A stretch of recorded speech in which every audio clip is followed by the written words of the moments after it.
Cílem tohoto audiovizuálního průvodce je usnadnit potenciálním turistům návštěvu naučné stezky Bitvy tří císařů. Proto jsme 29 zastavení rozdělili do 3 tras. Ty se neřídí číslováním na informačních tabulích, nýbrž zeměpisnou polohou. Konkrétně se jedná o severní okruh, střední trasu a jižní okruh.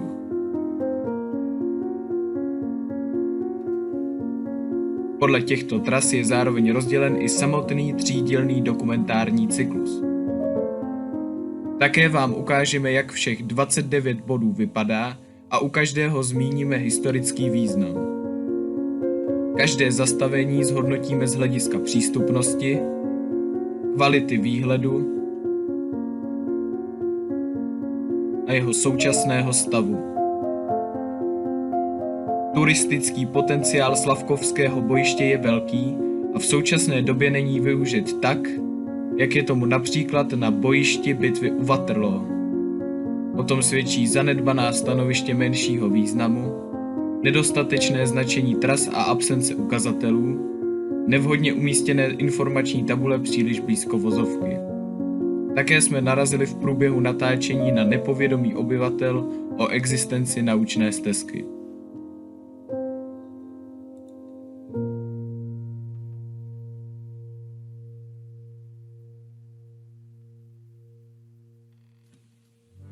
PS1.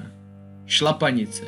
Město na jihovýchod od Brna mělo v roce 1805 více než 900 obyvatel a bylo důležitou zásobárnou potravin pro město Brno. 17. listopadu večer sem při pochodu od Vídně k Olomouci dorazil ruský vojevůdce Kutuzov s doprovodem. 19. listopadu byl na faře ubytován rakouský podmaršálek Lichtenstein. Ve městě a jeho okolí tábořilo vojsko. Po spojencích přišli Francouzi, to bylo 20. listopadu. Vojskům velel maršál Soult, ubytovaný v budově dnešního muzea. Těžkému jezdectvu z Miratova sboru velel generál Nansuty. Záloha Udinotových granátníků se 40 děly stála severozápadně od Šlapanic. Po bitvě bylo v kostele krátce uvězněno 400 zajatých Rusů.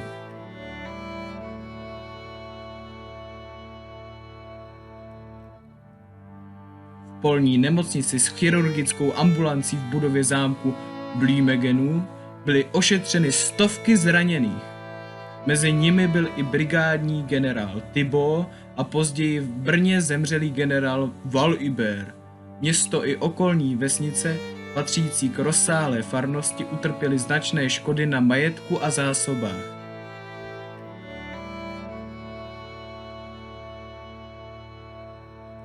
Události ve Šlapanicích v roce 1805 připomínají boží muka ve fasádě domu číslo 6 na Jiříkovské ulici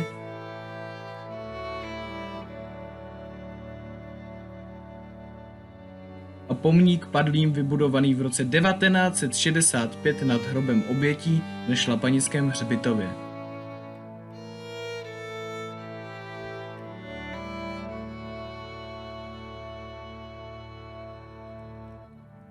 Tabule naučné stezky se nachází na Masarykově náměstí, kde můžete využít služeb cukrárny u kostela nebo restaurace Šlapeto. Několik desítek metrů od gymnázia se nachází pomník francouzským lékařům, mezi nimiž se vyjímal Dominique Jean Larrey, jenž působil jako hlavní chirurg císařské gardy a je považován za jednoho ze zakladatelů akutní medicíny. V tomto bodě nám chybí naváděcí značení od informační tabule na Masarykově náměstí k tabuli 2. u pomníku francouzským lékařům a k božím mukám. Ze Šlapanic se vydáme kolem kostela a hřbitova po silnici vedoucí směrem na Velatice a Mokrou Horákov k druhému bodu severní trasy Žuráni.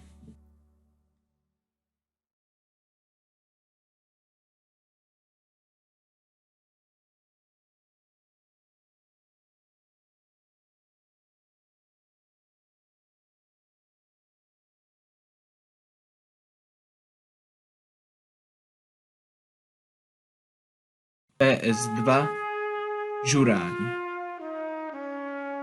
Návrší Žuráň nedaleko někdejší císařské silnice z Brna do Olomouce je ve skutečnosti uměle navršenou mohylou z období stěhování národů. Jde o jednu z nejznámějších a zároveň historicky nejcennějších lokalit slavkovského bojiště. Žuráň byl na začátku bitvy velitelským stanovištěm francouzské armády. Císař Napoleon se dozvěděl o taktickém záměru spojenců, kteří hodlali obklíčit francouzskou armádu z jihu, odříznout jí únikovou cestu k Vídni, odkud očekávala posily, a zatlačit ji směrem k Českomoravské vrchovině. Obchvat Francouzů zprava měl pak v severní části bojiště provést sbor generálporučíka Bagrationa. Na tento záměr spojenců reagoval Napoleon geniálním protiúderem středem fronty na stanoviště hlavních sil spojenců na Prateckém návrší. Uskutečnění tohoto manévru, nazývaného Lví skok, předcházelo ještě před rozedněním soustředění silné úderné sestavy v mlhou skrytém údolí říčky Roketnice mezi Žurání a Prateckým návrším. Po 8 ráno, když už vyšlo nad horizontem prateckých výšin pověstné slavkovské slunce Le Soleil d'Austerlitz, a po poslední krátké poradě se svým štábem vydal Napoleon na Žuráni veliteli 4. sboru maršálu Soultovi povel k rozhodujícímu útoku na pozice spojenců. Úspěšný útok na Staré Vinohrady a Pratecké návrší vytvořil předpoklad k celkovému vítězství francouzské velké armády ve slavkovské bitvě. V roce 1930 byl na Žuráni jako připomínka slavného vítězství za přítomnosti československé a francouzské generality, jako výraz tehdejších úzkých československo-francouzských vztahů odhalen kamenný památník s plastickou mapou znázorňující postavení jednotlivých armád před rozhodujícím střetem. K bodu se nedá dostat jinak než po rušné silnici, což je nepříjemné obzvláště pro pěší. Výhodou pro automobilisty však je, že parkoviště na Žuráni skýtá dostatek míst. Informační tabule se nachází na začátku příjezdové cesty k návrší, takže ji zřejmě na rozdíl od jiných cedulí nepřehlédnete. Také je zde jeden z nejlepších výhledů na bitevní pole vůbec. Vydáme se po silnici směrem na Rohlenku ke stejnojmennému stanovišti, které nese také označení PS3. PS3 Rohlenka. Výchozí postavení Francouzů na severním křídle. Severně od císařské silnice Brno-Olomouc velel Francouzům maršál Lannes. Jižně od silnice velel francouzskému jezdectvu maršál Murat. Kolem této silnice došlo do té doby k největší jezdecké bitvě vojenské historie. Na straně spojenců velel rakouský podmaršálek kníže Jan Josef z Lichtensteina, vlastník nedalekého pozořického panství. Historické budovy zájezdní hospody Rohlenka stály v místě dnešního stejnojmenného motorestu. Při stavbě provozovny McDonald's v září 1994 byl odkryt hromadný hrob z roku 1805. Nalezené pozůstatky několika desítek osob jasně prokázaly, že se v objektu nacházel polní lazaret. Od Rohlenky jsou vidět dominanty bojiště Žuráň, Santon a Pratecké návrší. V prvním patře motorestu Rohlenka je od 1.7.2002 otevřena expozice slavkovské bitvy s dioramatem bojů v severní části slavkovského bojiště. Významné komunikace umísťují tento prostor mezi hlavní nástupní místa do 120 km čtverečních rozlehlého slavkovského bojiště, které je chráněno vyhláškou Ministerstva kultury České republiky. Samotná informační tabule u autobusové zastávky se nachází v bezprostřední blízkosti velmi frekventované vozovky, od níž ji dělí pouze obrubník, což výrazně stěžuje její přečtení. Přes silnici nevede žádný přechod, což činí přejítí poměrně riskantním a vyzýváme vás tedy ke zvýšené obezřetnosti při pohybu kolem stanoviště.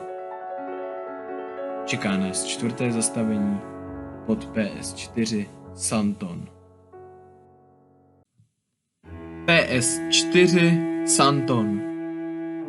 Toto návrší, jehož původní název je Padělek, bylo v prosinci roku 1805 opevněno francouzským dělostřelectvem pod velením generála Clapareda. Od francouzských vojáků také pochází dnešní název. Opevnění kopce mělo chránit levé křídlo francouzské linie proti obchvatu vojáky ruského generálporučíka Bagrationa, kteří postupovali od staré pozořické pošty. Odehrály se zde kruté boje. Mezi těžce raněnými byl i generál Volhubert, který přišel o nohu při výbuchu muničního vozíku. Místo nad ránou stáhl pohotově svým opaskem, zranění posypal střelným prachem a zapálil, aby předešel sněti. Přesto zraněním nakonec podlehl následujícího dne v Brně. Na opevnění byl použit i stavební materiál z původní kaple Panny Marie Sněžné, která byla obnovena v roce 1832.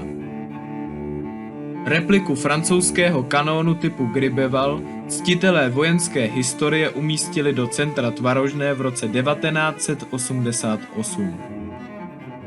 Ze Santonu je vidět Žuráň, Pratecké návrší, jižní výběžky Drahanské vrchoviny, Ždánický les i brněnské sídliště.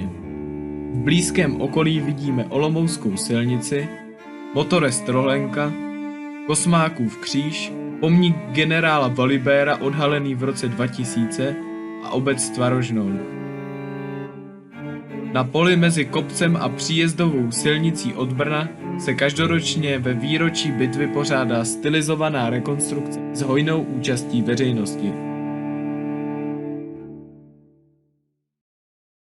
V roce 2013 neznámí pachatelé odcizili dřevěnou konstrukci a povrchový měděný kryt věžičky na kapli, která je v současné době již zrekonstruována. Informační tabule se nachází pod vrcholem u pomníku generála Volhubera před obcí Tvarožnou. Vyskytuje se u chodníku, což hodnotíme pozitivně. Několik desítek metrů od místa se dá zaparkovat. Nyní se vydáme na rozcestí Tvarožná - Blažovice.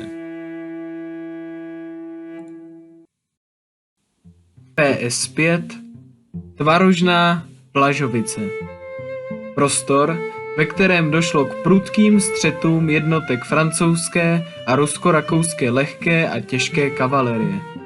Jižně od křižovatky bojoval v době od 9 do 11 hodin v několika vlnách 20 000 jezdců.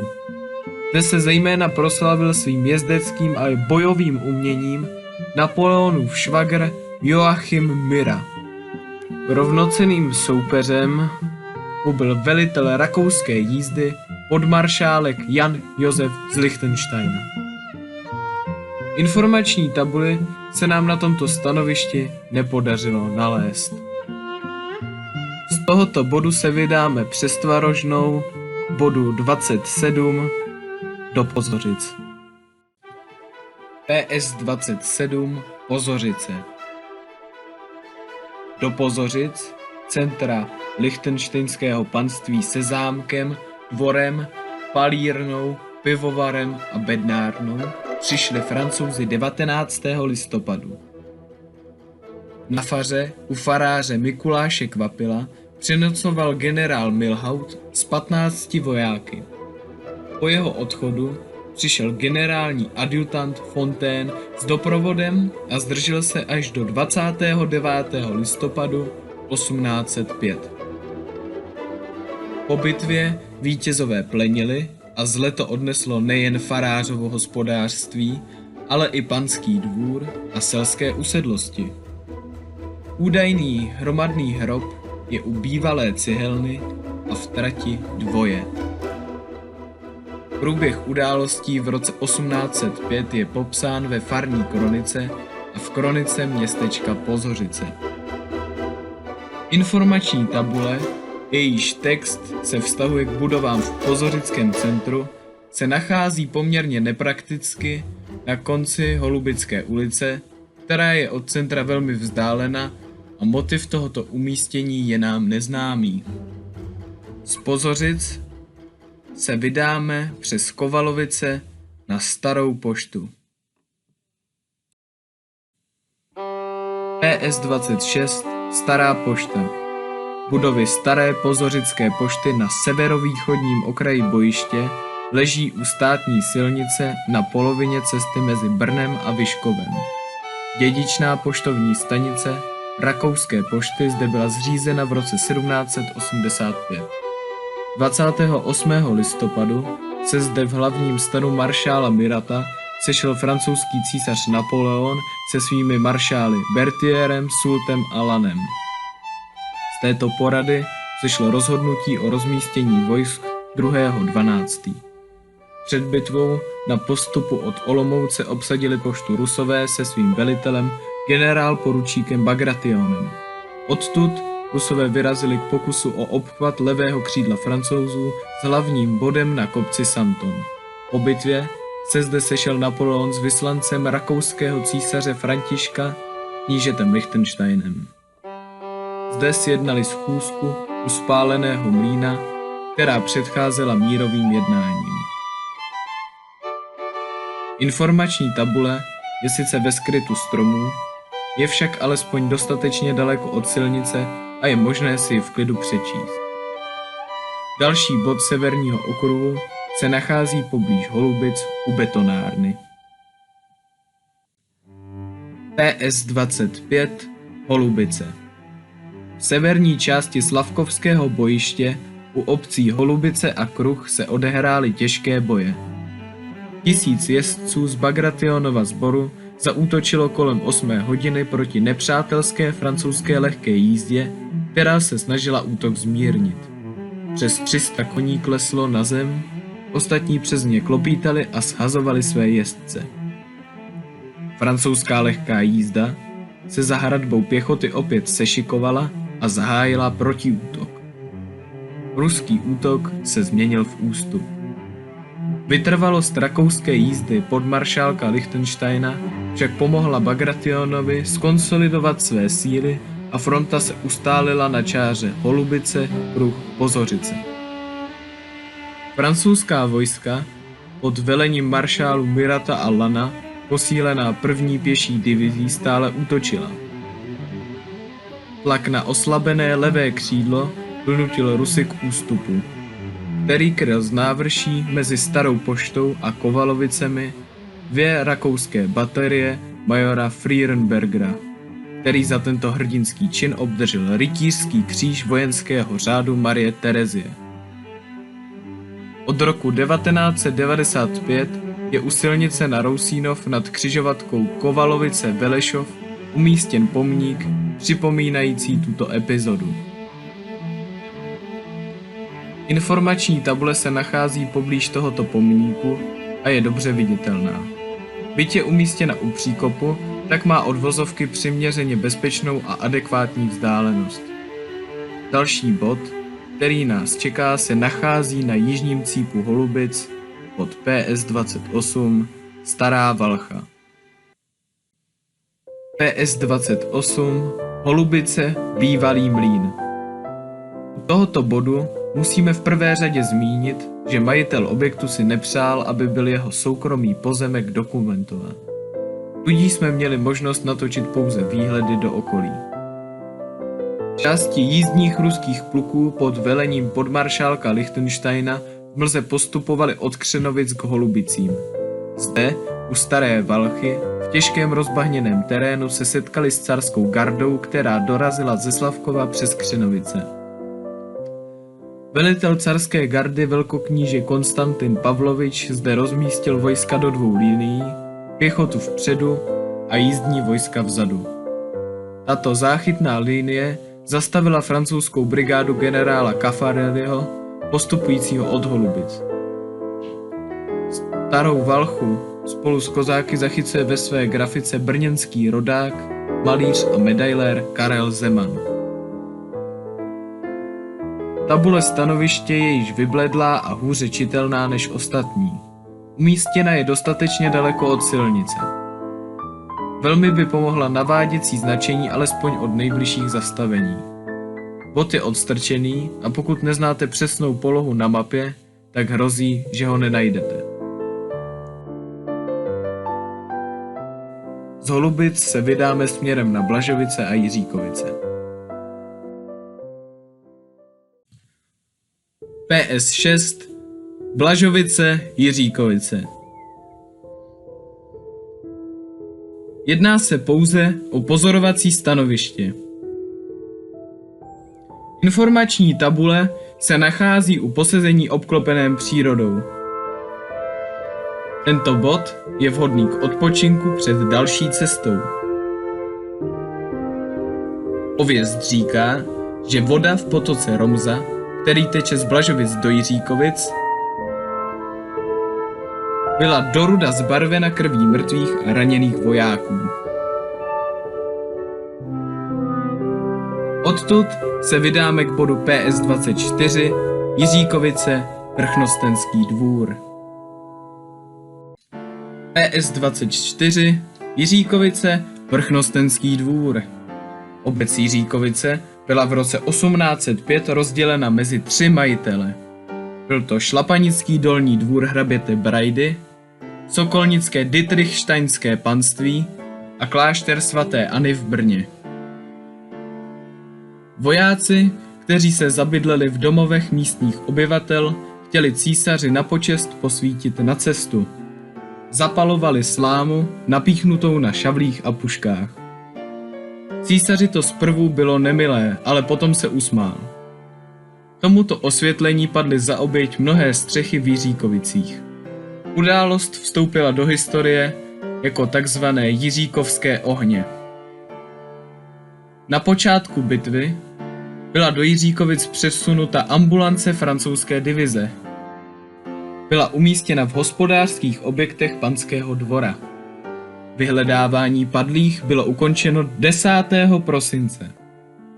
O činnosti ambulance se dochoval zápis neznámého francouzského důstojníka zdravotní služby.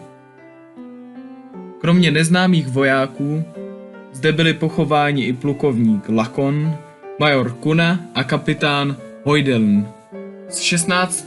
pluku jízdních myslivců. V několika hodinách obdrželo pomoc více než 8 důstojníků a 62 vojáků obou bojících stran. Jako místo hromadného hrobu se uvádí kříž u cesty do Tvarožné. Zde byl před výročím v roce 2000 odhalen pomník na památku obětem z válečných let 1805 až 1809 a poutníku míru Norbertu Brasinovi z belgického Waterloo. Informační tabule je přímo u Vrchnostenského dvora, zde bychom rovněž ocenili naváděcí značení k poddružnému stanovišti. Nyní se vydáme po silnici směrem na Šlapanice k bodu PS23 nesoucímu název Jiříkovice. PS23 Jiříkovice. Toto stanoviště umožňuje výhled na střední a severní část bojiště. Bod se nachází u silnice ze Šlapanic směrem na Jiříkovice. Nelze zde zaparkovat. Tabuli najdeme přímo u vozovky a abychom z ní mohli číst, musíme stát v příkopě nebo dokonce na silnici. Jedná se pouze o pozorovací stanoviště. Za velitelským stanovištěm francouzské armády na Žuráni byly rozmístěny jednotky císařské gardy, kterým velel maršál Bessières. Doplňovaly je divize divizních generálů Rivauda, Drueta z prvního sboru maršála Bernadota s umístěním před Žurání. Jejich levé křídlo překrývalo pravé, před nimi umístěné první pěší divize divizního generála Caffarelliho z 5. sboru maršála Lana. Chránili hlavní štáb francouzské armády, odkud byly vydány dispozice pro bitvu 2. prosince. Tyto jednotky bojovaly v posledních hodinách na Starých Vinohradech. Bod PS-23 je posledním z námi navrženého severního okruhu. Odtud se můžete vrátit do Šlapanic na stanoviště výchozí.